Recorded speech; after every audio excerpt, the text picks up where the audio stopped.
Hey guys, Pastor Chris here, and I'm going to walk you through a little PowerPoint presentation we have here on funding vision, talking about financing Rivergate's next level. Of course, the God-given goals we have take great faith. We want to host the presence of God in a continuous, supernatural way, which will result in reaching all the unchurched of our region with His love and power. That's a big undertaking. It requires a great amount of faith, both general and even incremental faith. And so we're going to talk about the plan that God's given the board for funding a very crucial role that is needed to take us to the next level in fulfilling our vision. So let's kind of move on to that. Part one here, the vision. Before we get into actually talking about our first vision objective, I want to mention we're going to be using the symbolic idea of a barn to describe our objectives and the church. Now, I want to mention this because we're not using the negative context that Jesus spoke about actually in Luke 12:18. Which talks of the selfish farmer with materialistic goals who used his barn to hoard stuff. We're actually using Jesus's Luke 3:17 barn, where God uses the barn to store the harvest of his children. That's us, who are likened unto wheat.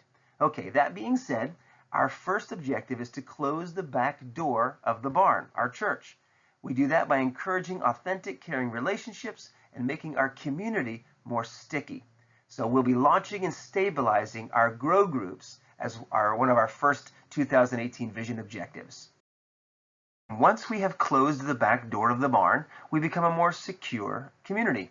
And then it's time to expand and mature our outreach efforts. When we do this, we're bringing the harvest into the barn. The result of bringing the harvest into the barn means that we'll have more of God's children coming into the Rivergate family. That also means that 2018 will be a time for enlarging the barn.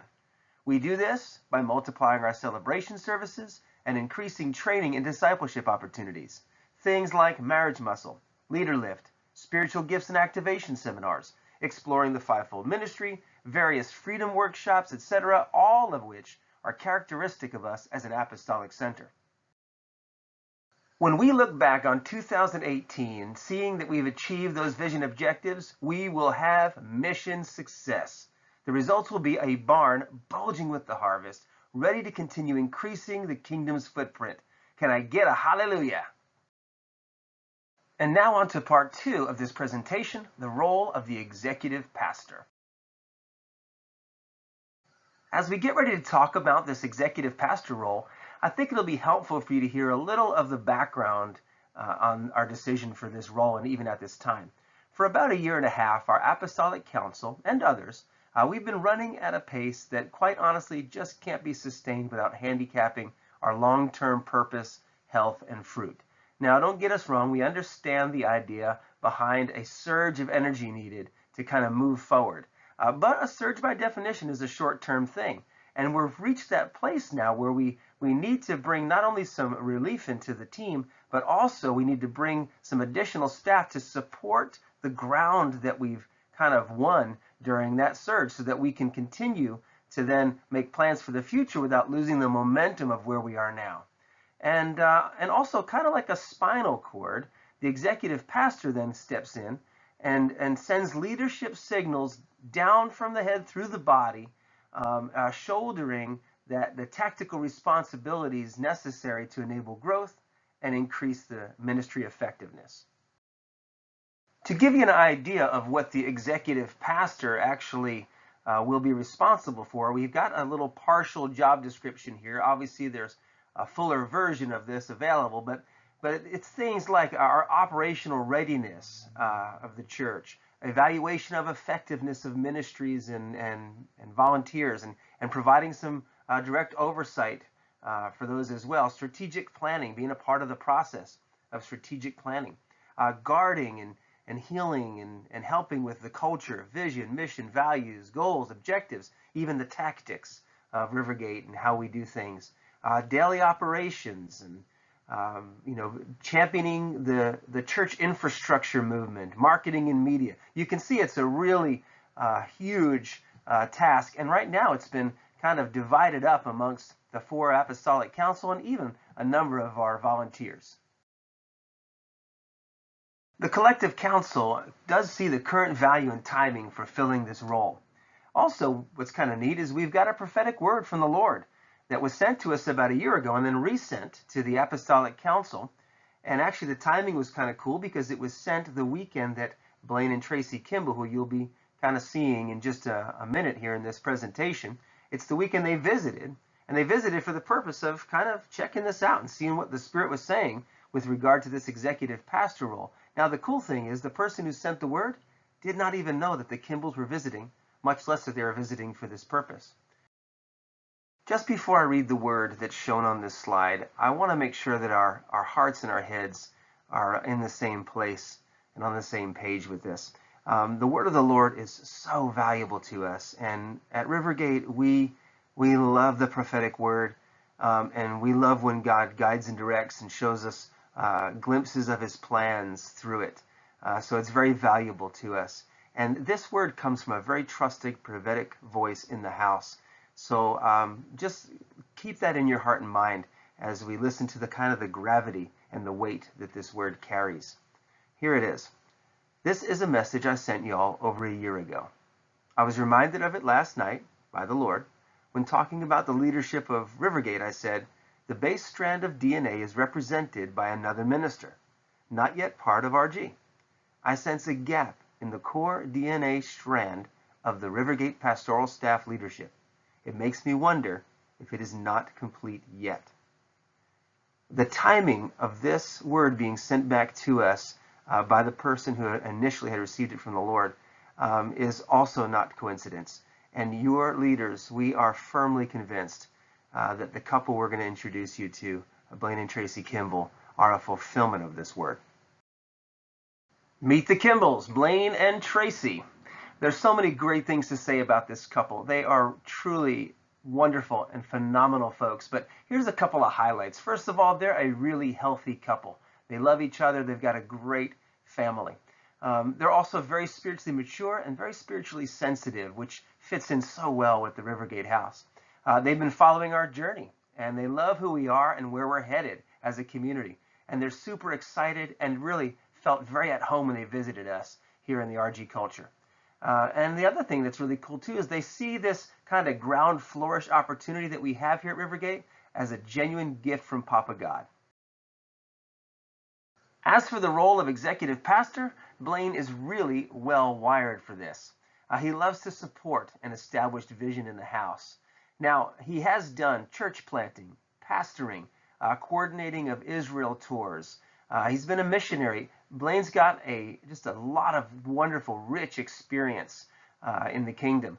But most recently, he's been at a church that we are familiar with and really love. They're an apostolic center like us, but much further down, we would say, in their path and journey in that regard. It's a Life Center up in Pennsylvania.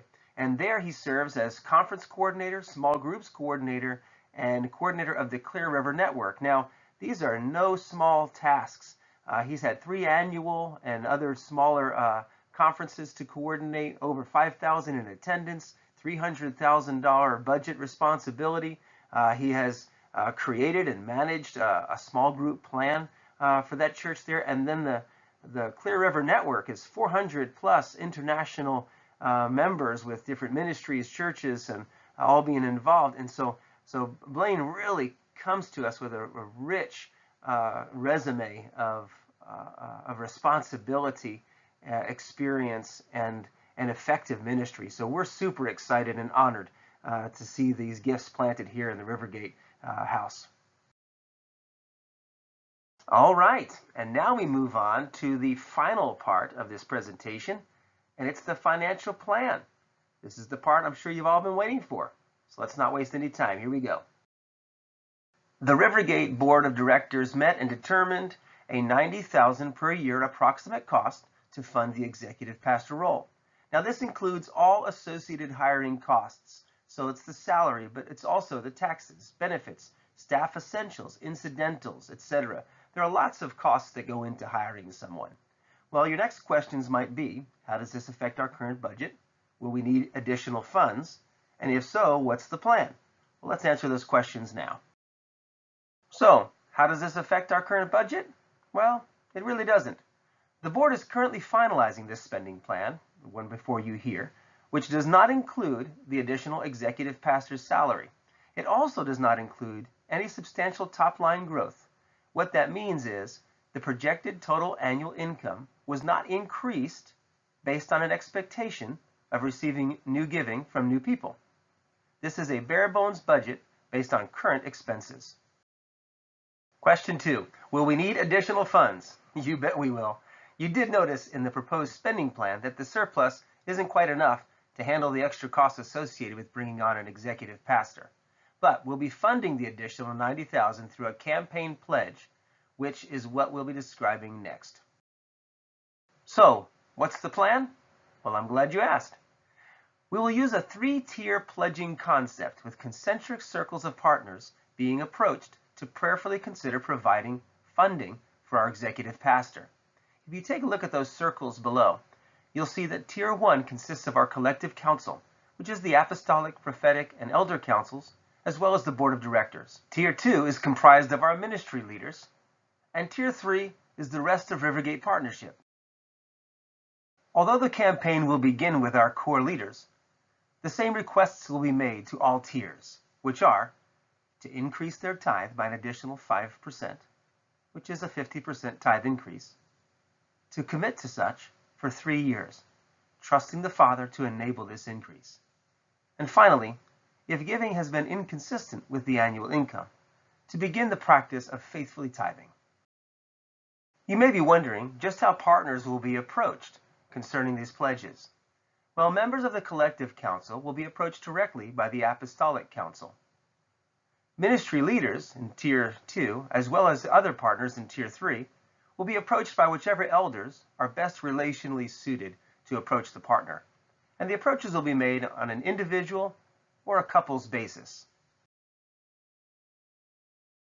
Now let's talk some numbers. Here's what those pledges will look like in a table. If you'll notice in this table there are 3 columns, one for a 10% increase, one reflecting the 50% increase that we've been speaking about, and the last one with a 100% increase. Here's what those 3 columns mean.